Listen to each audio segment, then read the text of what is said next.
साथियों नमस्कार, आप सभी का स्वागत है जीके बाय धीरज शर्मा आपके अपने यूट्यूब चैनल पर। पिछले कुछ समय से पारिवारिक कारणों के कारण काफ़ी व्यस्त रहा हूं, इसलिए आपके लिए कोई नया वीडियो नहीं ला पाया, किंतु आज फिर से देखिए हम एक नया विषय भूगोल को लेकर चल रहे हैं और भूगोल में सामान्यतः हम भारत के भूगोल को लेकर सबसे पहले चर्चा करेंगे। उसके बाद हम राजस्थान के भूगोल को लेकर भी चर्चा करेंगे। साथियों, भारत का भूगोल एक ऐसा टॉपिक है जो लगभग हर कंपटीशन एग्ज़ाम के अंदर आपसे वहाँ से सवाल बनते हैं। हर सिलेबस के अंदर आप उठा के देख लीजिएगा, भारत के भूगोल से जुड़े हुए टॉपिक्स आपको मिल जाएंगे, चाहे उसमें भारत की स्थिति को लेकर हो, उसके विस्तार को लेकर हो, उसके भौतिक प्रदेशों को लेकर हो, उसकी नदियों को लेकर हो, उसकी जलवायु को लेकर हो, उसकी वन और वन्य जीव संपदा को हो, उसकी मृदाओं को लेकर हो। तो काफ़ी सारे ऐसे जो कॉमन टॉपिक्स हैं जो लगभग हर एग्ज़ाम्स के अंदर आपसे पूछे जाते हैं। तो उसी संदर्भ में हमारा आज का जो टॉपिक रहने वाला है वो टॉपिक आज अपने भारत का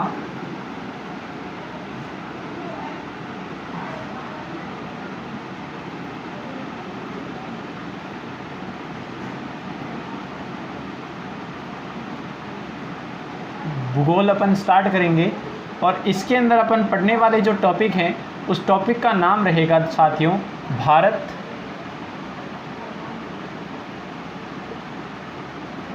स्थिति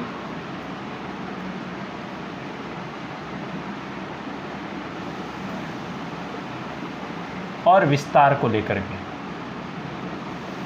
स्थिति और विस्तार को लेकर के। ठीक है साथियों, तो वीडियो को लास्ट तक ज़रूर देखिएगा। काफ़ी सारी ऐसे पॉइंट्स होंगे जो हमारे एग्ज़ाम पॉइंट ऑफ व्यू से काफ़ी बार पूछी गई है और फिर से उनके बनने की संभावनाएं रहती है। तो शुरू करते हैं। देखिएगा, जब भारत स्थिति और विस्तार की बात होती है, स्थिति को इंग्लिश में कहा जाता है लोकेशन और विस्तार के लिए वर्ड आता है आपके पास एक्सटेंट। ठीक है साथियों, जब स्थिति को लेकर अपन चर्चा करते हैं, सबसे पहले अपन बात कर लेते हैं। जब बात स्थिति को लेकर आ रही है तो स्थिति के अंदर क्या क्या पूछा जाता है देखिएगा। एक आपसे वो पूछ सकता है अक्षांशीय आधार पर,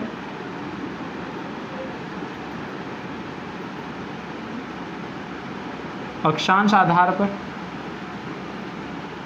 एक आपसे पूछ सकता है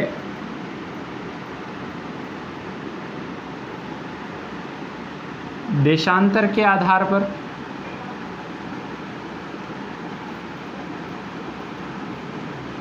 एक आपको पूछ सकता है विश्व के संदर्भ में।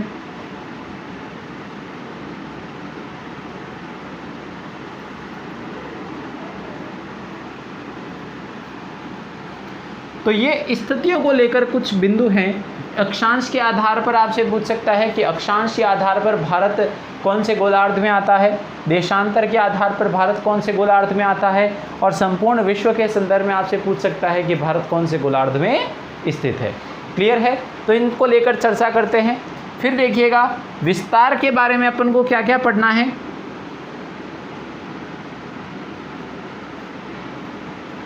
जब बात विस्तार की हो तो क्या क्या चीज़ें पढ़ी जाएंगी। एक तो पढ़ा जाएगा इसका क्षेत्रफल, एक पढ़ा जाएगा इसकी उत्तर से दक्षिण की लंबाई,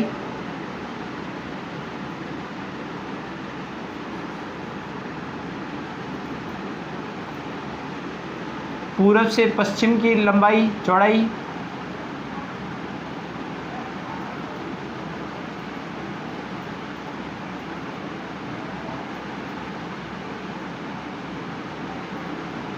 विस्तार के अंदर ही साथियों अपन को पढ़ना है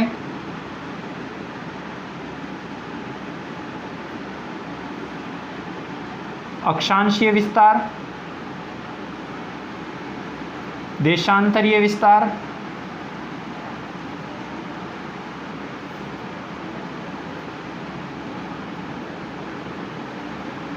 और भी काफ़ी सारी चीज़ें फैक्ट्स होंगे, वो हम सारा कुछ स्थिति और विस्तार के अंदर चर्चा करने वाले हैं।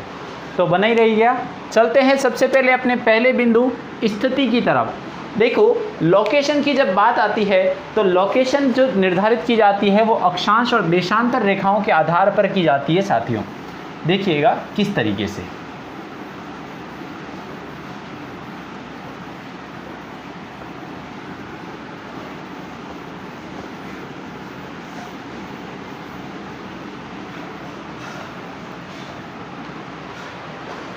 टॉपिक का नाम लिख लीजिए,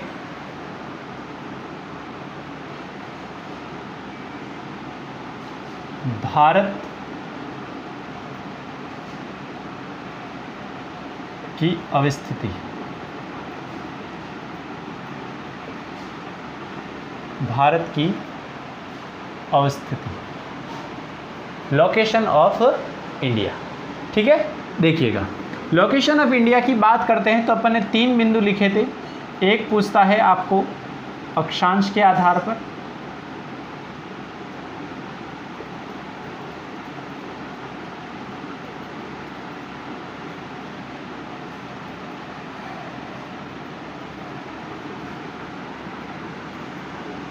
और एक पूछता है आपको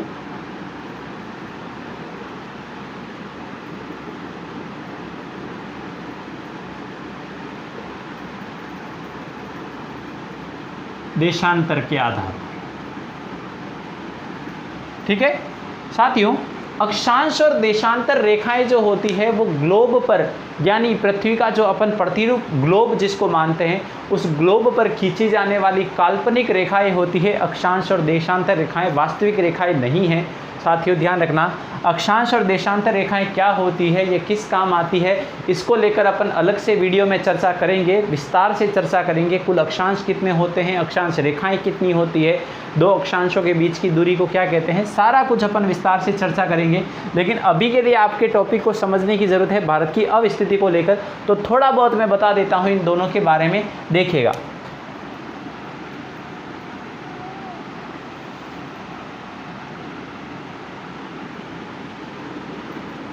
ये आपका एक ग्लोब है,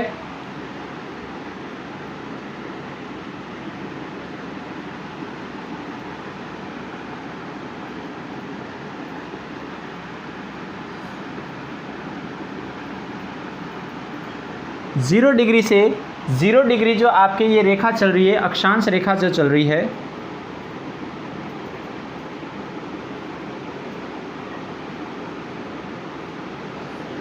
इसको आप कहते हैं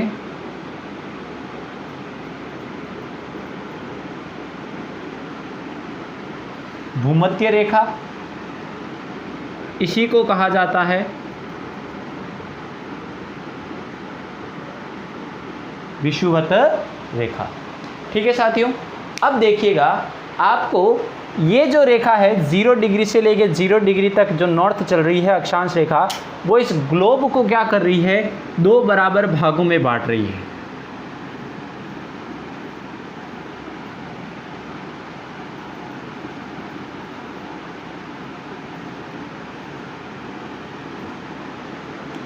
ठीक है, ये वाला जो पार्ट रहता है भूमध्य रेखा के उत्तर की तरफ, ये आपका नॉर्थ पोल हो जाएगा, 90 डिग्री जो ध्रुवीय क्षेत्र है, और ये 90 डिग्री जो साउथर्न पोल है। ठीक है, ये जो पोल रहता है इसको हम नाम देते हैं क्या, उत्तरी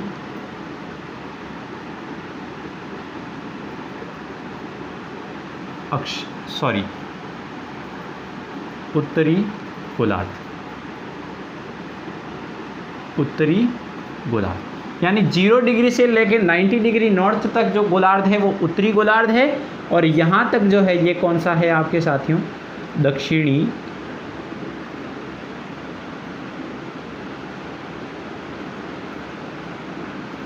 गोलार्ध।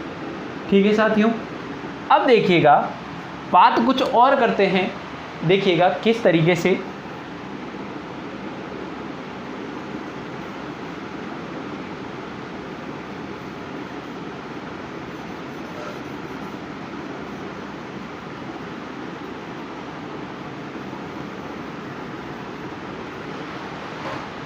इसने जो इनको 2 गोलार्धों में बांटा है, उत्तरी गोलार्ध दक्षिणी गोलार्ध के बीच में, देखिएगा ठीक है, यहाँ से एक रेखा और इस तरीके से, जिसको हम बात करते हैं 23.5 डिग्री नॉर्थ, और ये 23.5 डिग्री नॉर्थ, जिसको हम क्या नाम देते हैं साथियों? कर्क रेखा। और ठीक इसी तरीके से दक्षिणी गोलार्ध के अंदर भी यहाँ पे एक रेखा चलती है, जिसको कहा जाता है 23.5 डिग्री साउथ, और ये भी 23.5 डिग्री साउथ, और इसको कहा जाता है क्या? मकर रेखा। मकर रेखा। ठीक है साथियों, अब देखो ध्यान से, कर्क रेखा सभी ने जितना भी पढ़ा है, जो भी कंपटीशन लेवल के एग्ज़ाम की तैयारी कर रहा है, जो नया नया है या जिसने 12th पास आउट की है, सभी लगभग इतना जानते हैं कि कर्क रेखा जो होती है वो भारत के लगभग मध्य से गुजरती है। कर्क रेखा जो है भारत के लगभग मध्य से गुजरती है। और साथियों देखो, कर्क रेखा कौन से गोलार्ध में आ रही है? आपके उत्तरी गोलार्ध के अंदर आ रही है। क्लियर? तो क्या मैं ये कह सकता हूँ कि अक्षांश के आधार पर भारत की अवस्थिति, यानी भारत कौन से गोलार्ध में आएगा अक्षांश के आधार पर? तो अक्षांश के आधार पर आप बता दीजिएगा कौन से गोलार्ध में है? उत्तरी गोलार्ध में है।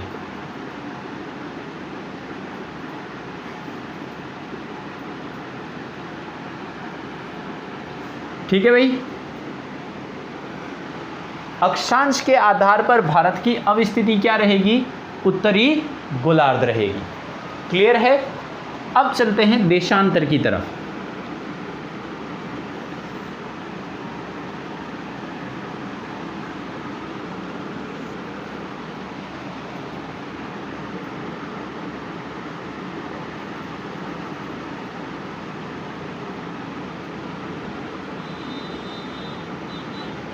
ये एक आपके देशांतर रेखा है, ध्यान रखना। और इस देशांतर का नाम है क्या?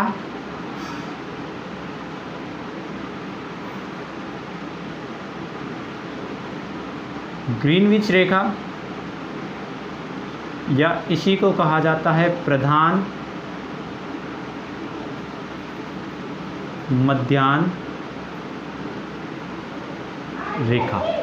प्रधान मध्याह्न रेखा यानी संपूर्ण विश्व का जो समय निर्धारण की जो रेखा है वो यहीं से होती है। आपका जो भारत का समय है वो यहाँ से 5.5 घंटे आगे चलता है साथियों, ध्यान रखना।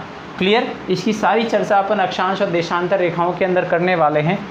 अभी के लिए आप इतना ध्यान रखिए, ये जो 0 डिग्री रेखा है इसको आप ग्रीनविच रेखा या प्रधान मध्याह्न रेखा के नाम से जानते हो। प्रधान मध्याह्न रेखा कह सकते हो, प्रधान याम्योत्तर रेखा कह सकते हो आप। अब देखियो, ये जो 0 डिग्री देशांतर रेखा है, जिसको मैंने ग्रीनविच रेखा या प्रधान मध्याह्न रेखा नाम दिया है, ये भी इस ग्लोब को क्या कर रही है? 2 बराबर भागों में बांटती है। इधर वाला जो कहलाता है वो कहलाता है पूर्वी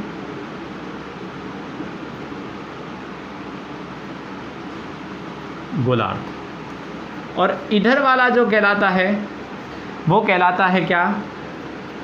पश्चिमी गोलार्ध। ठीक है? अब देशांतर के आधार पर आपके भारत कौन से गोलार्ध में पड़ता है साथियों? तो आपका उत्तर रहेगा क्या? पूर्वी गोलार्ध।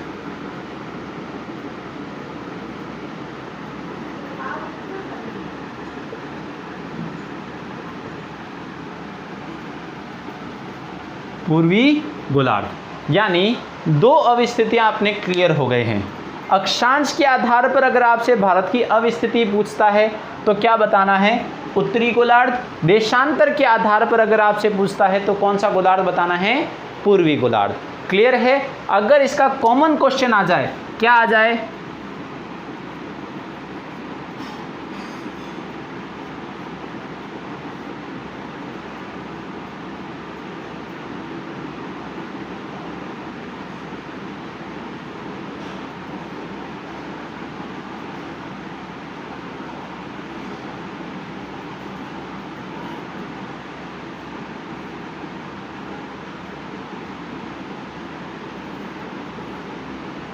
विश्व में भारत की अवस्थिति। तो देखो ये आपका पूरा विश्व है, ग्लोब का मानचित्र है, इसके अंदर अक्षांश रेखाएं भी होंगी, देशांतर रेखाएं भी होंगी। तो कुछ नहीं करना, अक्षांश के आधार पर और देशांतर के आधार पर जो जो गोलार्ध आए हैं इसको दोनों को शामिल करके लिख दीजिए, उत्तर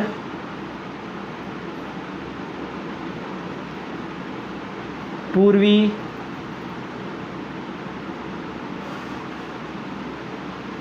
गोलार्ध, उत्तर पूर्वी गोलार्ध। क्लियर है साथियों, समझ में आया यहाँ तक? कोई दिक्कत नहीं होनी चाहिए। उत्तर पूर्वी गोलार्ध क्लियर है। अक्षांश के आधार पर अगर आपसे गोलार्ध पूछ ले कि अक्षांश के आधार पर भारत की अवस्थिति बताइए, तो आपको केवल उत्तरी गोलार्ध लिखना है जब अक्षांश के आधार पर पूछता है। केवल देशांतर के आधार पर पूछता है तो पूर्वी गोलार्ध बता देनी है, और विश्व में भारत की अवस्थिति पूछता है तो उत्तर पूर्वी गोलार्ध बता देनी है। ठीक है साथियों, फटाफट से इसका स्क्रीनशॉट लीजिए, इसको राइट डाउन कीजिए। इसके बाद अपन अगले टॉपिक भारत के विस्तार की तरफ चलते हैं, उससे लेकर क्या क्या पूछता है प्रश्न।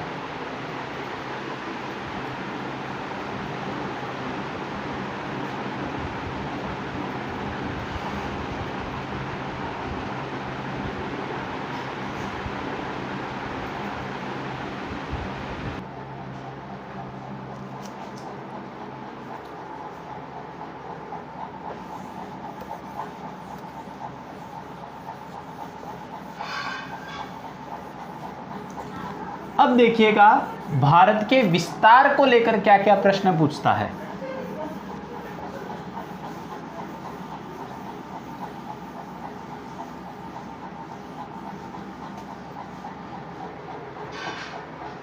विस्तार में क्या क्या चीजें पढ़नी है।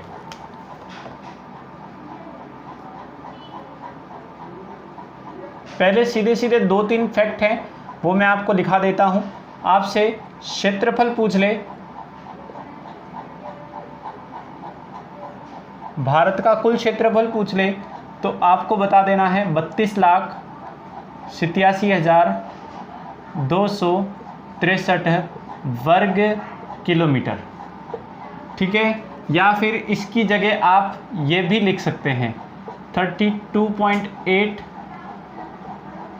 लाख वर्ग किलोमीटर। ठीक है साथियों, इसी के बारे में एक फैक्ट और क्षेत्रफल को लेकर, और क्या कि विश्व के कुल क्षेत्रफल, विश्व के कुल क्षेत्रफल का कितना प्रतिशत का 2.4% है, 2.4% है। और क्या क्या के क्षेत्रफल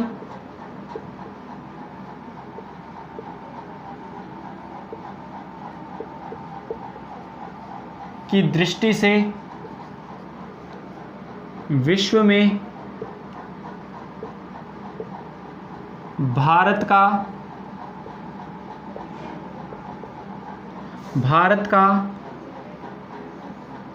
7वां स्थान है साथियों।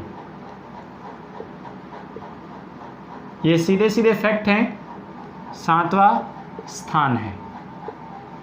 क्लियर है? इतना फटाफट नोट कीजिए। उसके बाद अपन मैप की सहायता से समझने की कोशिश करते हैं इसके अक्षांशीय विस्तार को, देशांतरीय विस्तार को, इसकी उत्तर से दक्षिण के विस्तार को, पूर्व से पश्चिम के विस्तार को, इसके पूर्वोत्तम बिंदु, पश्चिमतम बिंदु, उत्तरतम बिंदु, दक्षिणतम बिंदु, मुख्य भूमि पर कौन सा है, सारे कुछ लेकर चर्चा करेंगे। फटाफट से इतना नोट कीजिए।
ये आपके भारत का मैप हो जाएगा। क्लियर है? अब देखिए, इसको एक एक बिंदु को लेकर अपन चर्चा करेंगे। क्या है, सबसे पहले बात आती है किसकी, इसके अक्षांशीय विस्तार को लेकर।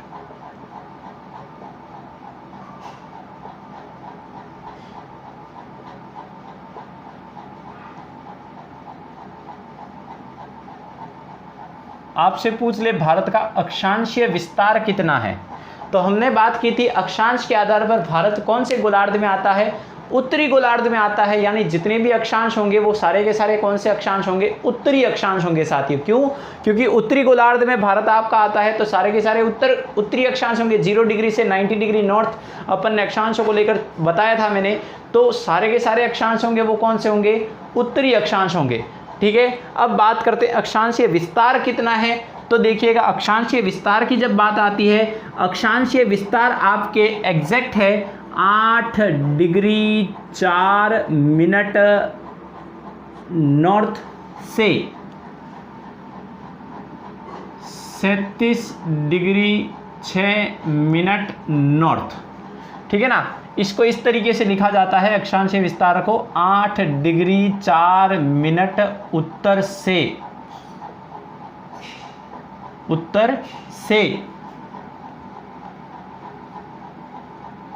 37 डिग्री 6 मिनट उत्तरी अक्षांश। अब आप कहोगे सर ये 8 डिग्री 4 मिनट नीचे क्यों, 37 डिग्री 6 मिनट ऊपर क्यों? तो आप ग्लोब देख लीजिएगा, 0 डिग्री से आप ऊपर चलोगे, 0 से 8 ही पहले आएगा, 37 तो पहले आएगा नहीं, और नीचे से ही स्टार्ट करना पड़ेगा। तो 8 डिग्री 4 मिनट उत्तर से 37 डिग्री 6 मिनट उत्तरी अक्षांश। आपसे पूछ ले भारत का उत्तरतम अक्षांशीय बिंदु कौन सा, तो उत्तरतम अक्षांशीय बिंदु कौन सा आ रहा है, 37 डिग्री 6 मिनट आ रहा है। क्लियर है ना, 37 डिग्री 6 मिनट आ रहा है। देखिएगा, इसको इस तरीके से भी आप चाहो तो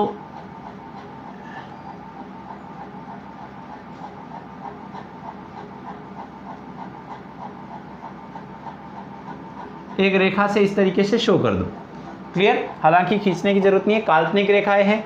अब देखो, बात करते हैं दूसरे की।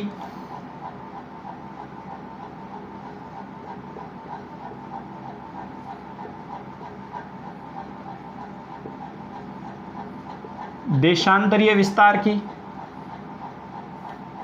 जब बात देशांतरीय विस्तार की आती है, तो देशांतरीय आधार पर कौन सा गोलार्ध आया था, पूर्वी गोलार्ध। तो सारे के सारे देशांतर कौन से होंगे, पूर्वी देशांतर होंगे। तो देखिएगा, यहां से स्टार्ट होता है गुजरात से 68 डिग्री 7 मिनट ईस्ट से, अरुणाचल प्रदेश में 97 डिग्री 25 मिनट ईस्ट। ठीक है, इसको कुछ इस तरीके से लिखते हैं 68 डिग्री 7 मिनट पूर्व से 97 डिग्री 25 मिनट पूर्वी देशांतर। ठीक है साथियों, क्लियर हो गई चीज। 68 डिग्री से लेकर 97 डिग्री से 25 मिनट पूर्वी देशांतर। भारत का सबसे पूर्वोत्तरीय देशांतरीय बिंदु आपसे पूछ ले तो पूर्वोत्तरीय कौन सा हो जाएगा, 97 डिग्री 25 मिनट पूर्व। ठीक है, तो इस तरीके से आपको अक्षांश और देशांतरीय विस्तार को एक्सप्लेन करना पड़ेगा। आपसे ऑप्शनल क्वेश्चन पूछ सकता है कि भारत का अक्षांशीय विस्तार है, आपको 4 ऑप्शन देगा साथियों। किस तरीके से देगा मैं बता देता हूं। जैसे आपसे पूछ लिया भारत का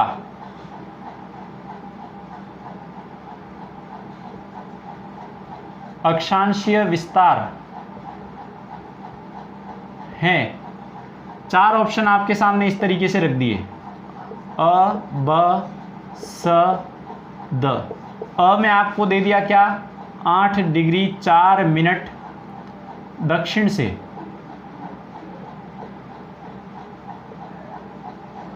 37 डिग्री 6 मिनट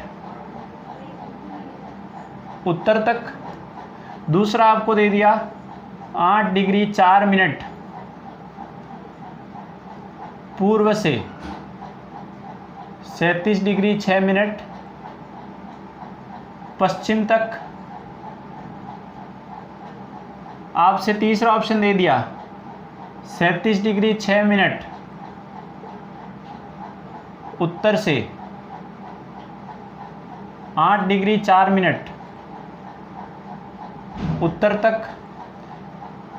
और चौथा दे दिया देखो 8 डिग्री 4 मिनट उत्तर से 37 डिग्री 6 मिनट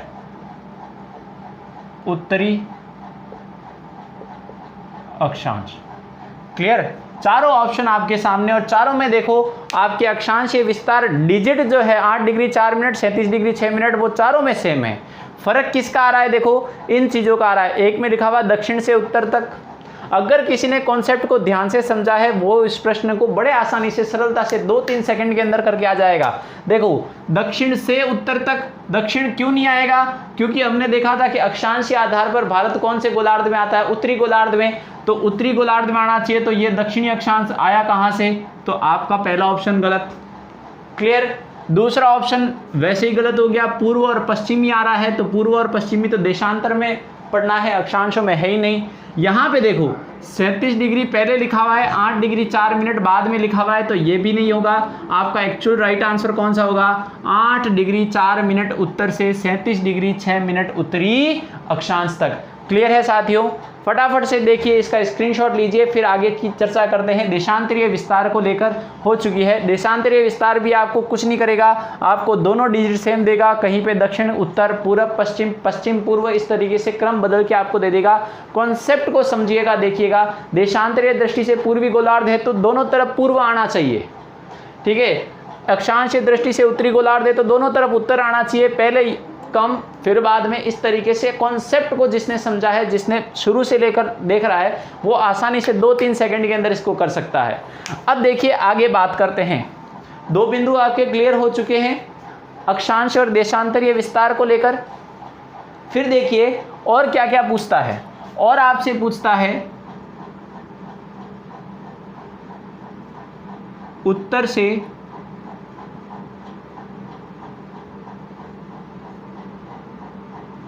दक्षिण की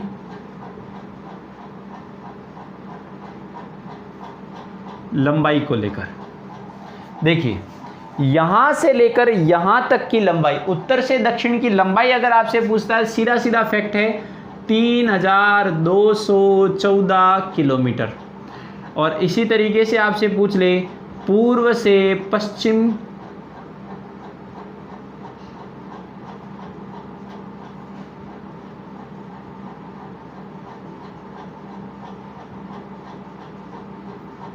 की चौड़ाई, तो वो सीधा सीधा फैक्ट है 2933 किलोमीटर। ठीक है, ये दोनों फैक्ट थे, सीधे सीधे इनको याद करना है।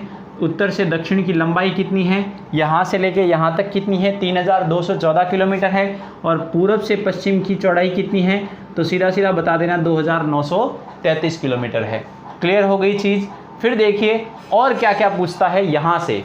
और पूछता है, देखो आपसे पूछ सकता है भारत का पश्चिमतम बिंदु, पूर्वोत्तम बिंदु, दक्षिणतम बिंदु, उत्तरतम बिंदु। क्लियर है। जब बात आती है उत्तरतम बिंदु की, तो उत्तरतम बिंदु आपके यहाँ पे है लद्दाख के अंदर, जिसको हम नाम देते हैं क्या,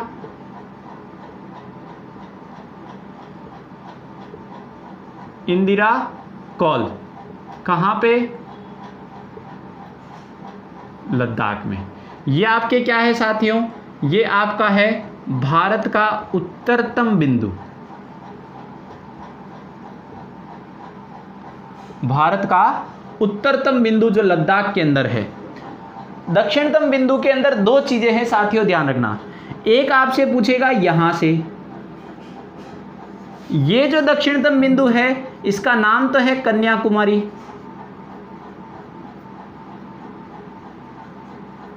इसी को आप दूसरा नाम मिलता है क्या, कैप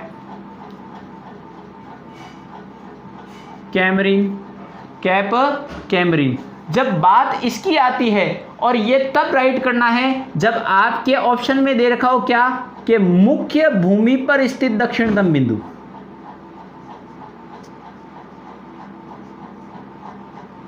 मुख्य भूमि पर स्थित दक्षिणतम बिंदु, मुख्य भूमि पर स्थित दक्षिणतम बिंदु। क्लियर है? ये तो कन्याकुमारी या कैप कैमरिन कब बताना है? जब आपसे पूछा जाए कि भारत की मुख्य भूमि पर स्थित दक्षिणतम बिंदु कौन सा है, तो कन्याकुमारी या कैप कैमरिन हो जाएगा। ओवरऑल अगर आपसे पूछ लेता है तो यहां पे ध्यान रखिए, बे ऑफ बंगाल के अंदर कुछ इस तरीके से द्वीप समूह बने रखे हैं उत्तर से दक्षिण की श्रृंखला में, इस तरीके से। तो जो ये नीचे वाले हैं, यहां पे आपके भारत का दक्षिणतम बिंदु है, दक्षिणतम बिंदु है। इस दक्षिणतम बिंदु का नाम क्या है? इस दक्षिणतम बिंदु को कहा जाता है इंदिरा पॉइंट, इसी को कहा जाता है पाम्बन। ठीक है, और ये क्या है, कहां है? ये आपके पड़ता है ग्रेट निकोबार में। कहां पे है? ग्रेट निकोबार में। और ग्रेट निकोबार में ये जो इंदिरा पॉइंट है, ये क्या है आपका, कि भारत का दक्षिणतम बिंदु है साथियों।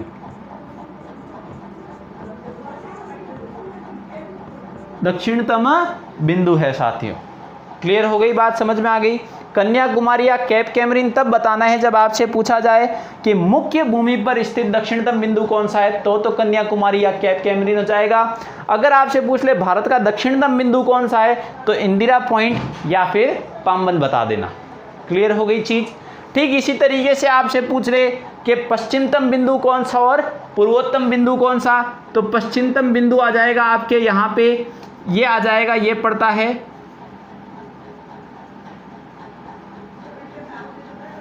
गौहर माता।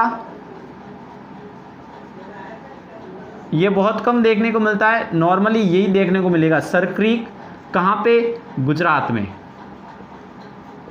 ये क्या है आपके? पश्चिमतम बिंदु है। क्या है साथियों? पश्चिमतम बिंदु है। और ठीक इसी तरीके से यहां पे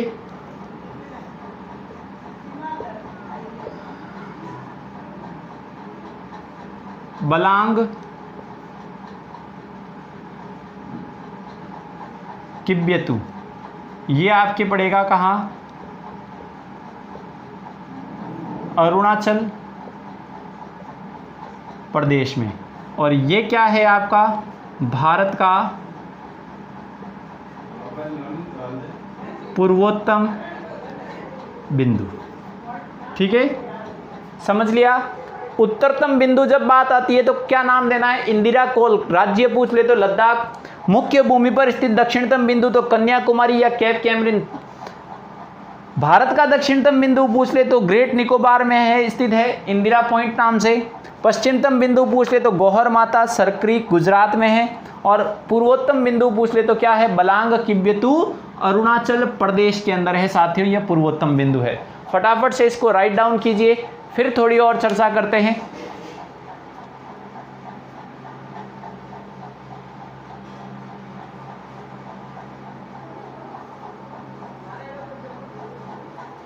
इसको पाम्बन एक्चुअली द्वीप है, इसका नाम पड़ेगा आपके पारसन। पाम्बन एक्चुअली द्वीप है, ठीक है, दक्षिण के अंदर, ये पारसन हो जाएगा।